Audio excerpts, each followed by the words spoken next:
Hello, my name is Esther, and I just wanted to share a little bit of my story with you. I am a singer songwriter and I am an artist. I have been able to write a couple of books. I just finished my second book, actually, and I've been able to travel to different countries and I just really have been blessed with God allowing me to go to some of the places that I never thought I'd go.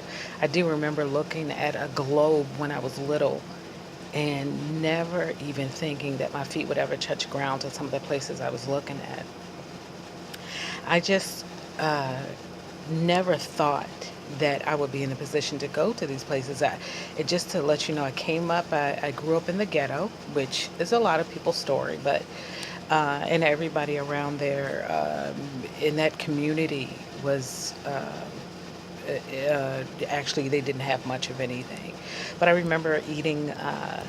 We always seemed like we had bread, so I remember eating like mayonnaise sandwiches and mustard and ketchup sandwiches, and never realizing that we lacked that much. I knew my relatives had more. I would see cousins and everything; they had more, but for some reason, I didn't really realize that we lacked as much as we did until I look back at those days. But on my travels, one of the trips that I remember most was my first trip to Peru. And I remember when we went to one of the communities that was one of the poor communities. And what we would do was take a group there, doctors and different groups, and we would serve. One of my jobs was to sing on the worship team. And so but all of us had to serve during the day. So we would feed the people. We would go around to the neighborhoods and let them know we're going to be there. And we would do a concert at night. And so this particular day, we were feeding the people in that community, and there had to be about 1,000 or more, it looked like to me. And these children were smashed against one another, afraid that they might not get a meal. And I remember, because we would work on rotation, I remember dipping the beans. And as I dipped and dipped, my back started to hurt. And I looked at the children that were standing in line, and it didn't look like the line was getting any shorter. So I kind of bent over, dipping and dipping, and that line just seemed like it wasn't going anywhere. And just looking at the children's faces, it was just, I knew that I had to keep dipping. It got to the point where I had to almost get all the way down on the ground to try to dip because my back felt like it was going to break. But I looked at those kids in that line that were smashed against one another, and I honestly felt like God said to me, "You're going to get a meal, but these kids don't know when they're going to get the next one. Your back is going to be fine." And I don't remember my back hurting after that.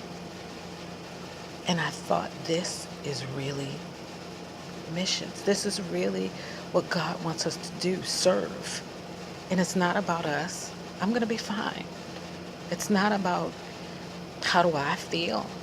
It's whatever the need is. So I look at all the things that I've done, the artwork, the poetry, the singing, and I try to apply it to where there may be a need. I want to sing to people who are maybe wanting to hear something that's soothing, or I want to write something that might be soothing. So this little girl that came up in the ghetto eating those mayonnaise sandwiches and those mustard and ketchup sandwiches, I got to travel to different countries and see people who had a need greater than mine, and their need was greater than mine. And I realized that there's a whole world out there for us to reach. And a lot of us are trying to stay within our area. And we have to go out to the world and serve. So that's just one short part of my story. If you can serve someplace, give of whatever you have. because somebody's situation is definitely worse than yours. You take care.